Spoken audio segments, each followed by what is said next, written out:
Hey guys, it's Sign here with Hobbies of Man once again, and today we're going to be doing another comic book review. Today we're looking at Jurassic League, which is a pretty interesting kind of Elseworlds type story. It's not under that label, but it does basically feel like an Elseworlds, right? It's a what-if type storyline. It's all collected in the single volume. I think it's about 5 issues, if I remember correctly. No, sorry, it's 6. And this is written by Juan Gideon and Danny Warren Johnson. The other person that gets a name on the cover is Mike Spicer, and that feels a bit weird to me. I mean, he is the colorist, and I guess he is, connected to Danny Warren Johnson pretty well. But there's a lot of other people that maybe deserved some recognition as well, and they just didn't get it on the cover. But let me give it to them now by telling you all of the people that worked on this. So Juan Gideon is the writer. Danny Warren Johnson is the second writer. Juan Gideon is the main artist, but Rafa Garres and John Mickle also join him. And Mike Spice is the colorist, which allows the story to have some level of cohesion, even though in 6 issues there's 3 different artists. And Ferran Delgado is the letterer, which also is pretty consistent across the whole thing. The publisher obviously is DC because it's a Jurassic League, it's a Justice League, a what-if story. And the demographic here is teen, although having read this feels more like an all-ages type book. Like, kids could read this, adults could read this, teenagers could read this, and it's not going to be so egregious in any way that anyone's going to be offended by it. I think it's pretty accessible to everyone, and I think mostly kids would be the ones that would be interested in this because they're going to be like, oh, superheroes, oh, and dinosaurs, that's really awesome, right? And that's why I picked this up myself. So, yeah, the genre here is superhero, fantasy, and a dinosaur, whatever genre that would be. And it does not have an adaptation.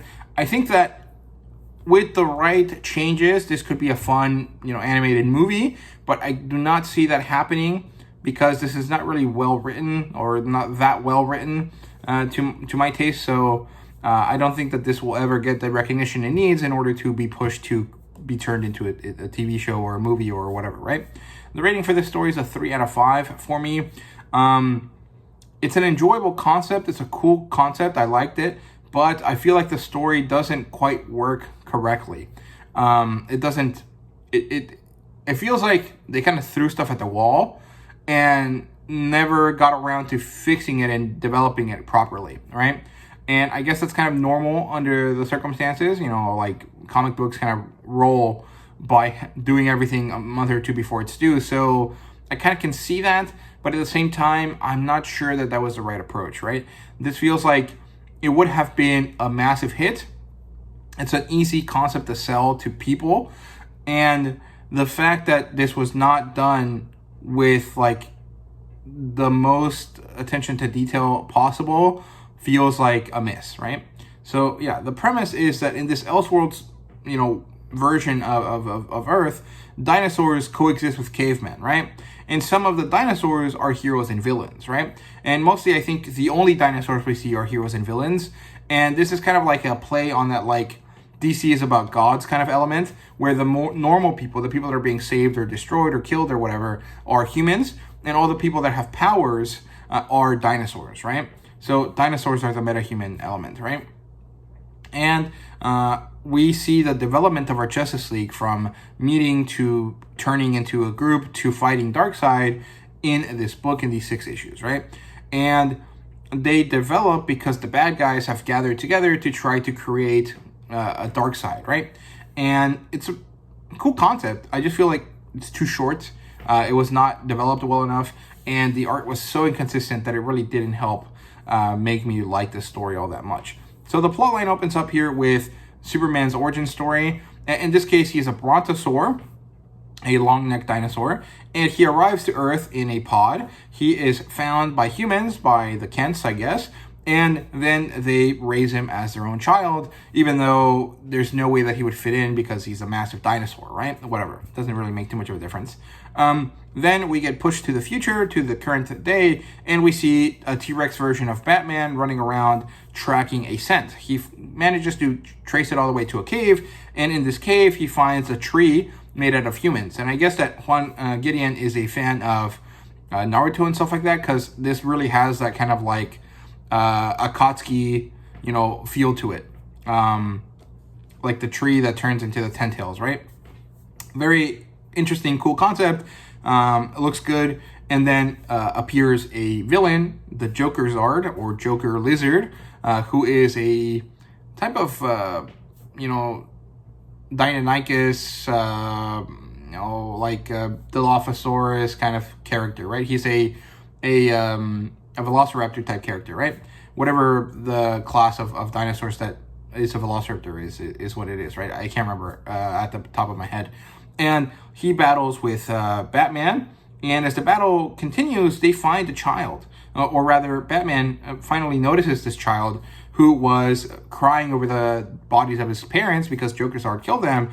And when Batman manages to force Joker away, he takes the child with him, right? And this child, of course, is supposed to be Robin. But I'm not really quite sure which Robin it is. I guess it's supposed to be Dick Grayson since his parents died immediately. But I'm not quite sure if that's the case, right? Then we transition away to get introduced to other characters. We see Black Mantasaurus come out of the ocean. He literally just looks like a humanoid manta ray, and he attacks a shore. Then Aquaman Baryonyx shows up, which is pretty cool. I do like that they use the Baryonyx. It would have been cooler if it was a Spinosaur, but it would also not have been totally accurate. No one knows if Spinosaurus are land-dwelling or water-dwelling, but Baryonyx was definitely a fishing-type dinosaur, so that's cool. It works. And they battle. Then we transition away. It turns out that these things that we're seeing are not actually happening currently, or they are, but they're being witnessed by someone else, which happens to be Wonder Woman, who is a Triceratops, although her dinosaur name is like Wonder Dawn or something like that, like Iguanodon. So that kind of annoyed me. Like, if she's a Triceratops, why is she not called Tricera Woman or whatever? Like, I think it was probably because they didn't want to go with Wonder Tops, because that might have sounded like, she was good at giving head or something. But if they were going to give her the Dawn name at the end of her, or the Dawn suffix, I guess, at the end of her name, they should have just made her an Iguanodon, right? So I don't see why they made her a Triceratops. And then she's on Themyscira. She's learning about this armor that Ares used to wear. And then she heads out to man's world, or in this case, dinosaurs' world. And then we transition away from her again to go back to Metropolis, or Metropolis, where Superman, is helping his human friends build their new home. Suddenly, there's an attack. Giganta, who doesn't get her name changed at all, and Brontosaurus, who's Bizarro, show up, and they fight. And Batsaur and Robin are traveling through the jungle at this point. When Supersaur struggles with Bizarro, he manages to handle Giganta, and then Batsaur arrives to help him fight the bad guys off. And this is kind of like their first interaction. They didn't know each other before, and Batsaur and Supersaur managed to help each other out enough that Giganta and Bizarro don't manage to steal all the humans that they wanted to steal, because they're using them to power this like tree in order to fuel the egg that will eventually turn into Darkseid, right? Then elsewhere we see Reverse Slash or Reverse Flash carrying around a Joker Zard to a cave where they meet Atrocitoris. This is like the Atrocitus character. That's a Green Lantern character, right? And he's there, and then Joker is healed by this thing called the Dark Embryo, which is what eventually will turn into Darkseid, right? Supersaur and Batsaur follow Giganta and Brontosaurus, while Wonder Woman or Wonder Dawn arrives. She helps save the humans, all the ones that were left, and then we finally get our Trinity together, right? Then we see Flash, this character called Green Torch, who's a Paracephalosaurus, right? Like the ones that have the horn in the back, join with Aquanix, and they battle the Joker, Black Manta, and Atrocitus. And we have two places where there's two battles happening, and then a secret is revealed, which ends up being that the egg is hatching, and it eats its subordinates, and it's going to turn into Darkseid, right? Aquanix attacks, it gets sapped and hurt. Green Torch beats Atrocitoris, and Batasaur disagrees with Super Sor and Wonder Woman, and he leaves, right? Super Sor stays to save his family, while Wonder Dawn is the only one that actually goes off to try to fight people, but she decides to go home first because Darkseid has awoken. And when she's there, she dons her armor, the Ares armor that we saw at the beginning of the story. She looks really cool wearing it, and she's still really strong, but she doesn't quite manage to beat Darkseid when Super Sor arrives to help her, and along came Aqua, Onyx, Green Torch, and Slash. And it's a very cool fight overall, right? Batasaur helps the humans fight. They fight the Joker and Parasaurs, which are, parademons.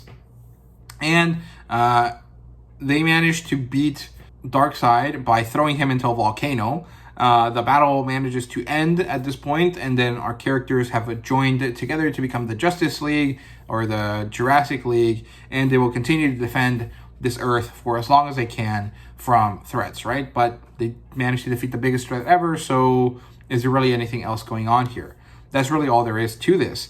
I think that this is a cool concept, but the way that the story was told is just kind of annoying.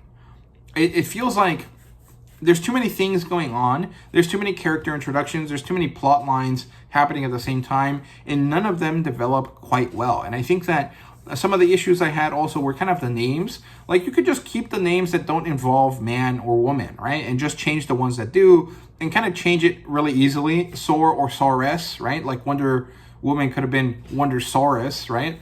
And Superman would have been Super Sor, which is what they did. And Batsaur would be Batsaur. Batman would be Batsaur. Aquaman would be Aquasaur, I guess. And stuff like this, right? They could have just kept the Joker, Black Manta, and Atrocitus, and all the other characters. I mean, they kept Giganta, right? So I feel like they committed, but then not committed enough in some ways to this storyline, and they didn't give the story enough time to really grow and develop. And because the artwork is so inconsistent, it really takes you out. It doesn't make it enjoyable. And these styles are similar, but they're not quite the same. There's this kind of really garish moment where you're kind of getting used to this, to the style, and then it gets changed to something else, right? Let me see if I can show you what I mean. So this is what the story normally looks like, right?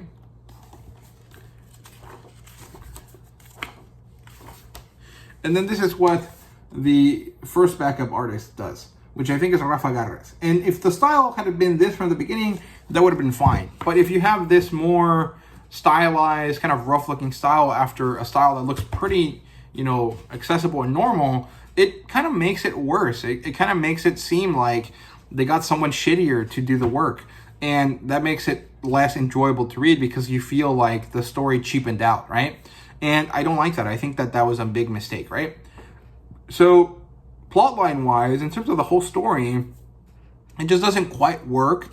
And the artwork clearly showing you that they weren't really doing that well makes it a bit worse as well. So, characters-wise, we get Super Sor, Batsaur, Wonder Dawn, Aquanix, Slash, Green Torch, Dark Kyloside, because he's an Ankylosaurus, Joker Zard, Giganta, Brontosaurus, Black Mantasaurus, and Atrocitoris, right? Half of these names are pretty cool. Half of the names are also really low effort. Like Slash just did not seem very cool. I know that Flash is a name that's kind of hard to turn into something dinosaur related, but maybe just leave it as it is. Like Slash is shittier than Flash, and Flash still applies to a fast dinosaur as much as it does to a fast person, right? So there's no point in making it Slash because that makes it seem like he's like a character that cuts things instead of a character that moves fast, right? So I don't know. I didn't quite like that one. And Green Torch is pretty cool. I liked it. I mean, do you even have to change it? Not really. I guess because it's like a caveman-esque setting, they wouldn't have lanterns, so they would be called torches. I guess that makes sense. But he's also supposed to be powered by an alien ring, so he could still be called Green Lantern, right? Like, I don't know. I feel like some of these choices were just kind of a little bit weird, right?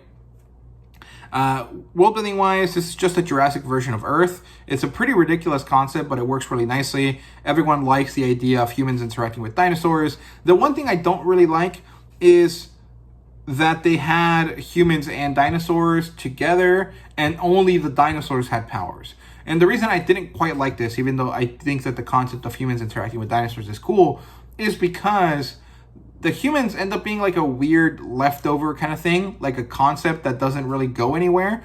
And it makes some of the backstories not really make too much sense either. Like, the humans would never treat, Superman, the brontosaur, as their child, because he'd be way more useful as food, right? Like, I don't see why that would work. And also, if you want humans to interact with these characters side by side, that doesn't work either, because the dinosaurs are like 12 times bigger than the humans, right? Like, Robin is never going to be helpful against Jokerzard because he's like 4 feet tall, and Jokerzard is like 40 feet tall, right? Like, it doesn't work. Well, I mean, Joker could be like a velociraptor, so he'd be like 4 feet tall too, so that makes sense, but he can't be 4 feet tall if he's fighting Batsaur, who's a Jurassic, or who's a Tyrannosaurus Rex, right? Like, it doesn't work out. I feel like they should have just gotten rid of humans and made this entirely dinosaurs. Or made it so it was more like Ice Age League or whatever, and had humans and like Ice Age animals interacting, and that could have worked better. And maybe that would have been like a cheetah thing with Wonder Woman, and some of them could have been humans, some of them could have been animal people. Like, I feel like that would have made more sense. But overall, it's fine. Like, the world building is okay. I think that they didn't really think it through that much because of what I've just said also, before, but also because the naming conventions don't make too much sense. Like, for superheroes, it's pretty simple, right? They're man or woman, and then something that tells you what their powers are, right? They could have just done the same thing, Sor or Sores, and done the same thing that they do for normal things, and it would have not made too much of a difference, right? What else? Otherwise, it's fine. The artwork is mostly good. I think that in isolation, each of them looks enjoyable and interesting, although I don't really like Rafa Garres' art style all that much. It looks a bit too muddy for my taste, but the issue is that combined, it doesn't look good. It actually looks like there's a progression from pretty good artwork to significantly worse artwork throughout the story. And it gets too messy for my taste, right? I think that they should have stuck with 1 or 2 art styles max. They had 3. And they should have been art styles that matched a bit more closely together, right? Either have Juan Gideon and Dana Warren Johnson be the artist, like both of them together, because their art styles are pretty similar, or have Dana Warren Johnson go a bit more crazy and then have him with Rafa Garres, right? Like, I feel like the art style just wasn't cohesive. And I've mentioned before that I don't like when art isn't cohesive in these types of stories, because it pulls you out of the story. It makes it so you're noticing things that you shouldn't be noticing, right? So rating for this a 3 out of 5. I thought it was a really enjoyable concept. I think it's a concept that can be done multiple times and should have legs, right? But I think that they wasted it with this story. It feels like the story was not complete or not thought out well enough when they started working on it.